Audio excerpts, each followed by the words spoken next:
भाव ये है पुण्यात्मा, जो प्रसंग चलता था वही आते हैं कि जैसे क्या मांगू कुछ थिर ना रहाई, और देखत नैन चला जग जाई, 1 लाख पूत 1.25 लाख नाती, और उस रावण के आज दीवान बैठी। के मांग गई यहाँ की घटिया वस्तु, ठीक है भगवान दे रहा है, ठीक है, और डिमांड करो, ना देता ये मत सोचो कि भी भगवान ने ऐसा क्यों नहीं दिया। ये सब कुछ दे सकता आपको, ये जो चाहे सो कर सकता कबीर परमात्मा। इसकी डिक्शनरी में इम्पॉसिबल वर्ड नहीं है, ये वो समर्थ परमात्मा है। लेकिन बात यही ध्यान में रखना कि डॉक्टर उसी को वही वस्तु अलाउड करेगा जो उसके रोग में बढ़ावा, नहीं रोग ने सहयोगी हो। तो ये भी आप ध्यान रखना, ऐसी वस्तु आपको यहां से मिलेगी नहीं जो आपकी भक्ति का नाश करे, और बाकी आपका काम कोई 8 लागेगी नहीं।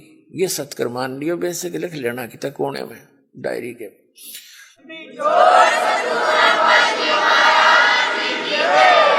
तो क्या बताते हैं कि दुविधा चतुराई, दुविधा दुर्मति चतुराई में जन्म गया नर तोरा रे, और अब भी आन मिलो सत्संग में, और करो गुरु ज्ञान पे गौरा रे।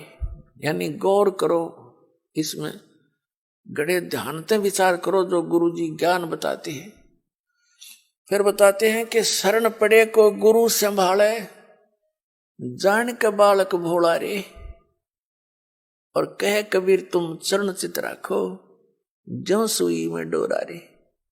जैसे सुई में धागा डाल देते हैं और नीचे गांठ लगा देते हैं, धागा उस सुई के लटकता रहता है, उसके ऐसे चिपटा रहता है, उससे दूर नहीं हो सकता, उसको साथ साथ ले जाएंगे, साथ लटकता जाएगा।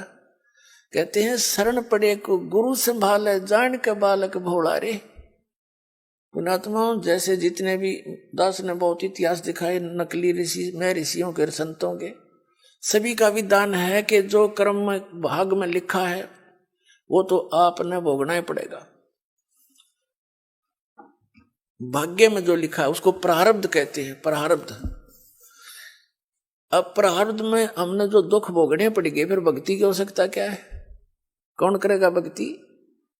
1-2 चोटी सी लाग जब आदमी फूक देगा ठाके सारी मूर्तियां नरुन फोटुआ ने, तो क्या कैसे भक्ति कर सकता है? दिल टूट जाता प्राणी का। भक्ति करने की उत्साह तभी बनता है जब आदमी आने वाली आपदा का पता लग जाता कि ऐसा होना था, और फिर एकदम परमात्मा उस बला को टाल देगा आपकी, और आपको महसूस भी होगा सचमुच आज शरण में ना होते थे, बिजली गिर गई थी।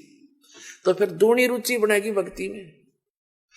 तो क्या बताते हैं कि जब तक आप गुरु की शरण में नहीं आते तो तब तक आप बालक थे, भोले बालक थे। और छोटा बच्चा अबोधपने में जैसे पालने में लेटा है बच्चा, बेटा या बेटी, और टट्टी पेशाब कर दिया कपड़ों में ही, और हाथ पैर मार के सारे कपड़े भी खराब, पैर पूर भी लथेड़ लिया लपट के टट्टी में, और फिर रोने लगता है, तो माता समझ जाती है कि इसने कोई भूख लगी होगी।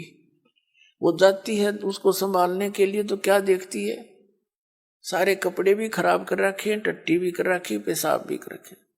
तो उसने बालक बुरा नहीं लगता, उसको पता है, इसने पता को नहीं, ज्ञान है मां ने कि इसको पता नहीं, बालक से उसको ऊपर कोई दोष नहीं, कोई क्रोध नहीं करती।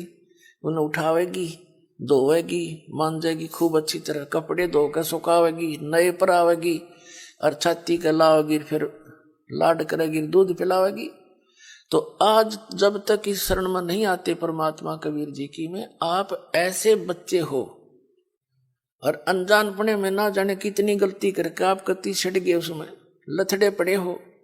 लेकिन कहते हैं शरण पड़े को गुरु संभाले, और जान का बालक भोला रे, कह कबीर तुम चरण चित राखो, ज्यों सुई में डोरा रे। आपका इतना काम है।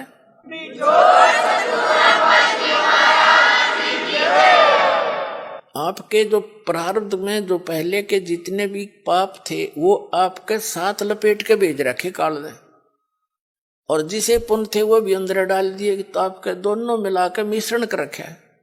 तो अब परमात्मा आपके उन पापों को धोएगा सारा ने, और फिर आपको समझ कर लेगा, और समझ करके फिर सीने का लगाओगा और सतलोक में ले जाकर दूध पियावेगा, यानी वहां सदा सुखी कर देगा आपको।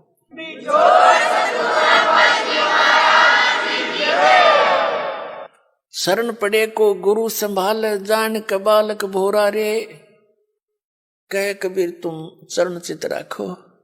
फिर आपका कर्तव्य बताया है कबीर साहब ने, आप भी अपने गुरु जी से ऐसा अभेद संबंध कर लो, मन में दोष नहीं आवे। जिस दिन आपके गुरु जी के प्रति कोई विकार आता है, यानी कोई कमजोरी झांकते हो गुरुदेव के अंदर, तो उस दिन आपका नाम खंडित हो जाता है। और काल यही चाहता है कि ये एक बार संत से इसका कनेक्शन कट जा, फिर यो कितना धक्के खाए जाइयो, कहीं तेरा लंबा चौड़ा क्षेत्र है इसका, तो फिर इसको यही उलझा कर मार देता है। तो परमात्मा कहते हैं द्वार धनी के पड़ा रहे, धक्के धनी के खावे, 100 काल जगजोल ही पर द्वार छोड़ नहीं जावे। एक ये फाइनल फार्मूला है इस भक्ति मार्ग में। इस परमात्मा कबीर जी के धनी के द्वार पर पड़ा रहे और इसी के धक्के खावे, 100 काल जगजोल ही, कितना ही काल आपको झटके देता दिखे पर परमात्मा से दूर नहीं होना, यह बहुत बड़ी भूल हो जाएगी आपकी। अगर जैसे हम अज्ञानता में यानी बगैर अध्यात्म ज्ञान के कई बार बहुत कमजोर सोच बना लेते हैं और हम भूल जाते हैं कि हमने युगों युगों से पापों की गठड़ी बांध रखी है। और उसके लिए परमात्मा कहते हैं धीरे धीरे रे मना, धीरे सब कुछ हो, माली सी चैसो गड़ा तो समय आए फल हो।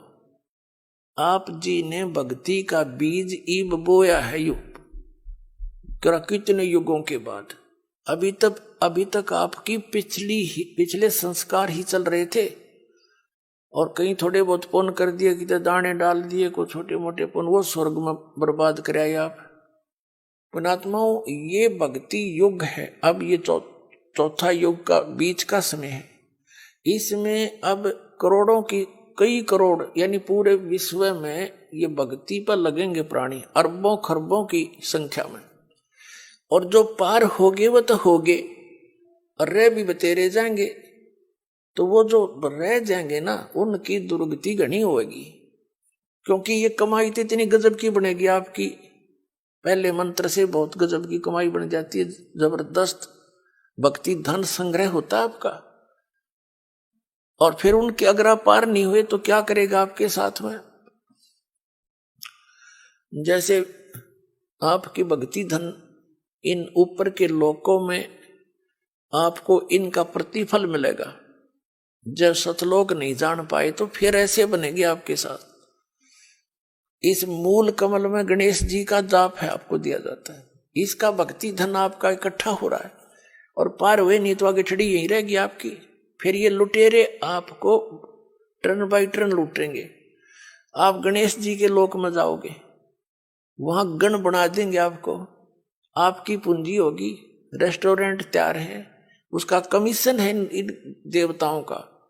जैसे होटल के मालिक होते हैं उनका कमीशन होता है वो अलग से, यानी उसमें अपना नारा चार्ज लगाते हैं उस बिल में। तो आप कहीं किसी में 10% आपकी कमाई से, किसी में 15%, किसी में 20-25% ये अपना लेते हैं, तब अपना गुजारा चला रहे हैं। ये कंगाल लोग है 21 ब्रह्मांड तक का उस सतलोक की दृष्टि में। और आप भक्ति के धनी लोग वहां जाते हैं, जैसे यहाँ कुल्लू मनाली में जाते हैं गर्मियों में सेठ लोग, और 10-20 हजार रुपये खराब करके उल्टे फिर आ जाते हैं मुंह लटका के कर्म क्षेत्र में। तो आप इस मूल कमल के मंत्र का जाप जो आपको दिया जाता है गणेश जी के लोक में, वहां ठाठ करोगे, यहाँ के नकली ठाठ। जब वहां आपकी ये पूंजी समाप्त हो जाएगी उसके बाद आपको भेजेंगे ब्रह्मा जी के लोक में, क्योंकि उसका भी जाप आपने कर रखा है। वहां जब आपकी धन खत्म हो जाएगा फिर जाओगे विष्णु जी के लोक में, क्योंकि उनका भी आपने धन इकट्ठा कर रखा है, फिर उसके रेस्टोरेंट में वहां रहोगे। उसके बाद फिर जाओगे आप श्री शिव जी के लोक में, उसकी भी कमाई करते हो, मंत्र जाप करते हो। फिर जाओगे दुर्गा जी के लोक में, और वहां भी जब समाप्त हो जाएंगे फिर आपके 2 मंत्र का जाप और रह गया, ये 2 अक्षर का सतनाम का जाप, तो उससे जाओगे आप फिर ब्रह्मलोक में, इस काल के निज लोक के अंदर। वहां कोई हजारों युगों तक आप उस ब्रह्मलोक में रहोगे। वहां इस ओम के धन को खत्म करके फिर वापस आओगे, और फिर इस सतनाम के अंदर जो दूसरा मंत्र है, इसने काल ने उस ब्रह्मलोक में जीव को धोखा देने के लिए नकली सतलोक, नकली अलखलोक, नकली अगमलोक और नकली अकैलोक बना रखे। तो उस पूंजी को फिर ये आपकी वहां बर्बाद करावेगा। फिर रह गया आपका जिसको सार नाम प्राप्त हो गया है और वो पार नहीं हुआ। जरूरी नहीं कि सार नाम मिलते ही पार हो जाओगे, ये तो परमात्मा ने कहा है, राम नाम रटते रहो, राम नाम रटते रहो, जब तक घट में प्राणे, भाई कभू तो दीन दयाल के भनक पड़ेगी कान।